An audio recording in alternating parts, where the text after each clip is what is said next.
అత్యంత అధునాతనమైన మరియు వేగవంతమైన రోబోటిక్ లేజర్ విజన్ కరెక్షన్ కేవలం 6 సెకండ్లలోనే. సంప్రదించండి Ramesh LASIK and laser centre. అంటే మీ ప్రకారం ఇప్పుడు అంబేద్కర్ విగ్రహం ట్యాంక్ బండ్ దగ్గర పెట్టిరు, అట్లనే దళితుల ఓట్లన్నీ ఇప్పుడు టీఆర్ఎస్కే పడ్డాయి అంటారా? బీఆర్ఎస్కి ప్రయత్నం చేసిళ్ళు వాళ్ళు ప్రయత్నం చేసిళ్ళు, కానీ వాళ్ళు ఎన్ని ప్రయత్నాలు చేసినా కూడా ఒక లిమిట్ అనేది ఉంటుంది అన్న. దేనికైనా కూడా దళిత బంధు అని చెప్పేసి 10 లక్షలు ఇస్తాడని చెప్పి ఓట్ల కోసం చేసినటువంటి డ్రామా.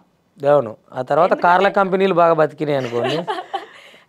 అదే ఇవన్నీ కూడా ఓట్ పాలిటిక్స్ అనుకున్నప్పుడు ఒకటి బీఎస్పీనే మీరు చూస్ చేసుకొని పనిచేస్తున్నారు కదా. ఇక్కడ ఒక విషయం ప్రధానంగా మీరు వచ్చి 2 ఇయర్సే అన్నారు. ఎక్కడి నుంచి చాలా రోజుల నుంచి జరుగుతున్న ఒక స్ట్రగుల్ ఉంది ఇక్కడ. అతి తక్కువ శాతం ఉన్న ఎస్సీలు, మెజారిటీ శాతం ఉన్న బీసీలు, వీళ్ళ కోసం ఉన్న బహుజన వాదం, అది బీఎస్పీ అవ్వచ్చు, డిఎస్పీ అవ్వచ్చు, ఇంకోటి అవ్వచ్చు, ఇంకో ఎంఆర్పిఎస్ దగ్గర నుంచి మొదలుకొని అందరిది రాజ్యాధికారం అనేది లక్ష్యం, ఒక ఎజెండా.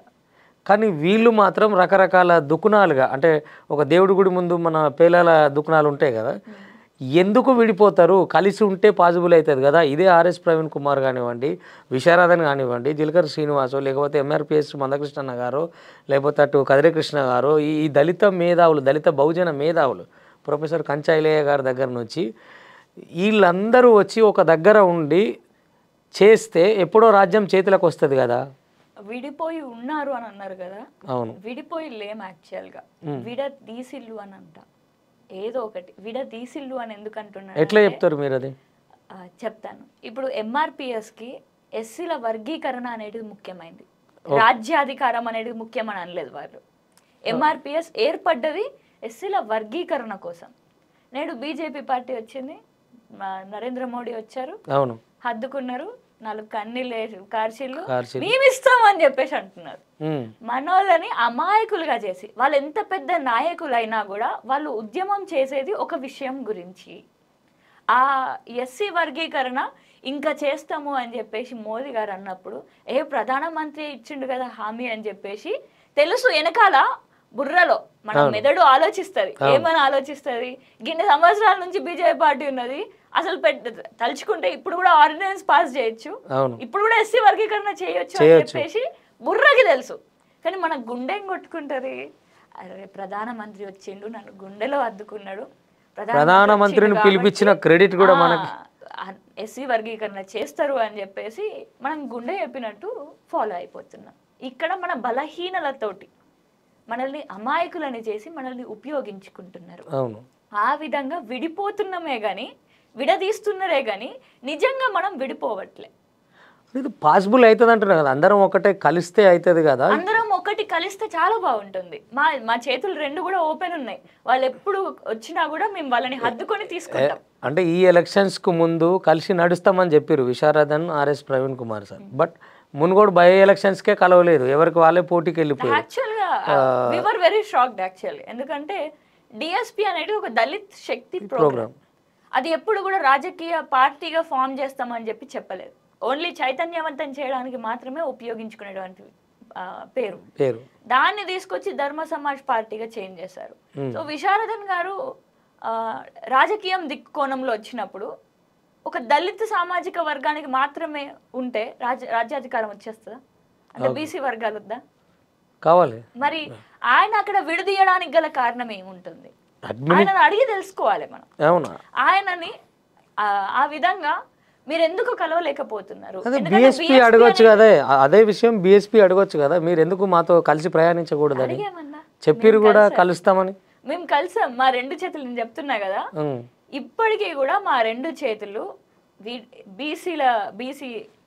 బీసీలో ఉండేటటువంటి అన్ని వర్గాలకి చెందినటువంటి సామాజిక వర్గాలకి చెందినటువంటి సొసైటీలు కానివ్వండి, లేకపోతే ఎంఆర్పిఎస్, డిఎస్పి ఇట్లాంటి దళిత్ సామాజిక వర్గానికి చెందినటువంటి కానివ్వండి సొసైటీలు కానివ్వండి, లేదా గిరిజన సొసైటీలు కానివ్వండి, వీళ్ళెవ్వరైనా కూడా బీఎస్పీకి మనం రాజ్యాధికారం దిక్కుపోతాము అని చెప్పేసి మద్దతు ఇవ్వడానికి వస్తే మేము 2 చేతులతోటి నిండుగా వాళ్ళని స్వాగతించుకుంటా హద్దుకుంటామన్నా. దానికి మీ పార్టీ అధ్యక్షులు కూడా సిద్ధంగా ఉన్నారు? సిద్ధంగా ఉన్నాం మేము, ఎప్పుడంటే అప్పుడు సిద్ధంగా ఉన్నాం. దాన్ని ఇప్పుడు మొన్నటి ఎక్స్పీరియన్స్ తీసుకొని బీఎస్పీ రేపటి ప్రణాళిక ఇంకొకటి యాక్చువల్లీ వాళ్ళు ఒకవేళ రాకపోయినా కూడా మేము పోరాటం చేసేది మళ్ళీ వాళ్ళ కోసమే అని గుర్తించాలి. ఖచ్చితంగా ఉంటుంది కదా. ఆ జనం రాజకీయ పార్టీ కాబట్టి చాలా మంది ఇలాంటి వాళ్ళని ఉపయోగించుకొని ఇతరులని ఉపయోగించుకుంటూ మన వర్గాలకి చెందిన వాళ్ళని ఉపయోగించుకుంటూ బీఎస్పీ మీద దుమ్మేసే మట్టి కొట్టే ప్రయత్నం చేస్తూ ఉంటారు. కానీ వాళ్ళు మట్టి కొట్టినా కూడా బీఎస్పీ ఎంత పెద్ద గుండె అంటే మన బిడ్డలే, వాళ్ళు చెంచాలైనా కూడా వాళ్ళు మన బిడ్డలే అని చెప్పి వాళ్ళకి ఏ ఆపద వచ్చినా కూడా నిల్చునే పార్టీ బహుజన్ సమాజ్ పార్టీ. ఇక్కడ ఒకటి పర్టికులర్గా అంటే మీ కమ్యూనిటీ నుంచి ఇప్పుడు బీఎస్పీ అనగానే ఈ నీలి జెండా కనబడితే చాలు కింది కులాల కింద కట్టేస్తారు. ముఖ్యంగా మీ కమ్యూనిటీకి వచ్చి ఒక పర్టికులర్ ఒక ఫీల్ ఏ కులానికి ఆ కులానికి ఉంటుంది. అప్పర్ కాస్ట్ కొన్ని సాంప్రదాయాలు హిందూ సాంప్రదాయాలకు చాలా దగ్గరగా ఉంటుంది. ఈ దేవుళ్ళు ఇట్లా అటువంటి కమ్యూనిటీ నుంచి దాసరి ఉష, డాక్టర్ బాబాసాహెబ్ అంబేద్కర్, పూలేనో ఇంకేదో అని అంటే ఏ వీళ్ళేందో ఇట్లా పోతురు అనే ఒక చీత్కారం ఏమైనా లేదంటే మీకు ఏమైంది అట్లా ఎందుకుంటున్నారు మీరు అనే ఒక ఇటువంటివి ఏమైనా ఎదుర్కొన్నారా? ఉన్నాయన్నా. మన సమాజంలో కులం అనేటిది ఇట్స్ ఫ్యాక్ట్. ఓకే, కులం అనేటిది చెరుపలేం. మనం పుట్టినప్పుడు ఏ కులంతో అయితే పుడతామో మనం మతాన్ని మార్పిడి చేసుకోగలుగుతామేమో కానీ కమ్యూనిటీని మార్పిడి చేసుకోలేము. సో కులం అనేది సత్యం. సో ఈ కుల వ్యవస్థలో అలాంటి ఎన్నో ఎదుర్కొన్నాను. కానీ నేనైతే ఒకటే, నేను బలంగా ఉన్నా. ఎట్లా డాక్టర్ బిఆర్ అంబేద్కర్ గారి ఒక కొటేషన్ చాలా బాగుంటుంది యాక్చువల్లీ. ఆయన ఏమంటారంటే మతం అనేటిది మన సోల్ విముక్తి కోసం యూజ్ చేస్తాం. అవును. కానీ అదే మతాన్ని రాజకీయ అంశంగా తీసుకొని వస్తే అది స్వార్థ ప్రయోజనాల కోసం ఉపయోగించుతున్నాం అని చెప్పి గ్రహించాలి అని అంటారు. మరి నిజమే కదా. మతం అనేది నిజంగానే ఒక్కొక్కరు ఇప్పుడు హిందూ అన్నా, ముస్లిం అయినా, క్రిస్టియన్ అయినా వాళ్ళు ఎందుకు పాటిస్తున్నారు? పీస్.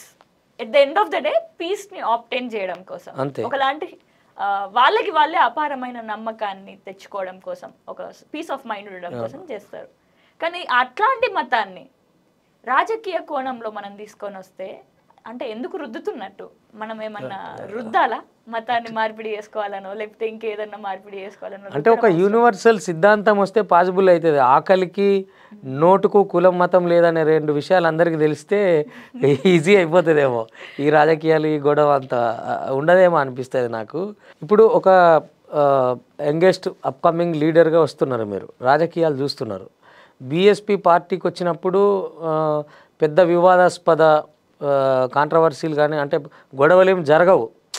ఒక లీడర్ చెప్తాడు, నడుస్తుంది, అయిపోతుంది. ఇప్పుడున్న రాజకీయాలు చూసుకుంటుంటే నిన్న మొన్న బాల్క సుమన్ దగ్గర నుంచి వీళ్ళు వాడుతున్న తెలుగు రాజకీయాల్లో వీరు మాట్లాడుతున్న తీరు రేపు మీ ఇలాంటి వాళ్ళకి వచ్చేటప్పటికి ఏం జరుగుతుంది అని మీకు అనిపిస్తుంది? ఒక నిజంగా ఈ అన్పార్లమెంటరీ లాంగ్వేజ్ ఏదైతే యూజ్ చేస్తున్నారో అది కేవలం వాళ్ళు హైప్ తెచ్చుకోవడానికో లేదా నేను తోపుని అని చెప్పేసి వాళ్ళకి వాళ్ళు చెప్పుకోవడానికో యూజ్ చేస్తున్నటువంటి లాంగ్వేజ్ అని అనిపిస్తుంది.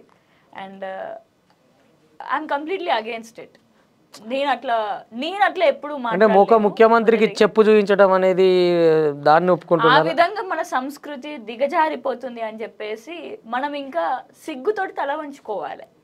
ఒక స్థాయి, ఒక ప్రజానాయకుడు అని అంటే ప్రజల సమస్యలను తెలుసుకొని వాళ్ళ సమస్యల పట్ల పోరాటం చేయాలి. కానీ దుమ్మెత్తే ఇట్లాంటి rough vulgar words, vulgar language ని యూజ్ చేస్తే ఆయన ఇమేజ్ ని ఆయన డ్యామేజ్ చేసుకున్నట్టు అవుతుంది. ముఖ్యమంత్రితో సహా ఆయన క్వాలిటీని ఆయన డ్యామేజ్ చేసుకున్నట్టు అవుతుంది. అది ఎవరైనా కానీ, అది ప్రధానమంత్రి అయినా కూడా. అది ఇక్కడ ఎవరిని సమర్థిస్తారు అంటే ఇప్పుడు ముఖ్యమంత్రి మాట్లాడింది కూడా రైట్ కాదనే కదా అనేది. రైట్ కాదు అని అంటే దానికి వర్డ్స్ ఉంటాయి. ఎవరు మాట్లాడినా కూడా ఈ వ్యక్తిగతంగా దూషించొద్దు. వ్యక్తిగతంగా పర్సనల్ ఇష్యూస్లలో ఎప్పుడు కూడా దూషించొద్దు. నిజంగా ఆ వ్యక్తి వల్ల సమాజానికి నష్టమైంది, ప్రజల సొమ్ముని కాజేసిల్లు అని అంటే తప్పకుండా ప్రజల పక్షాన ఉండి మనం పోరాటం చేయాలి. వ్యక్తిగతంగా నువ్వు పోతున్నావు అని అంటే మరి నీకు కూడా వ్యక్తిగతంగా ఇమేజ్ లేనట్టు ఒక క్యారెక్టర్ ని మనం డ్యామేజ్ చేస్తున్నాడు ఇక్కడ వ్యక్తిగతంగా. సో ఆ విధంగా ఎప్పుడు కూడా నడవద్దు. మనం ప్రజల పక్షాన ఉన్నామని చెప్పేసి ఆలోచించాలి నాయకులందరూ కూడా.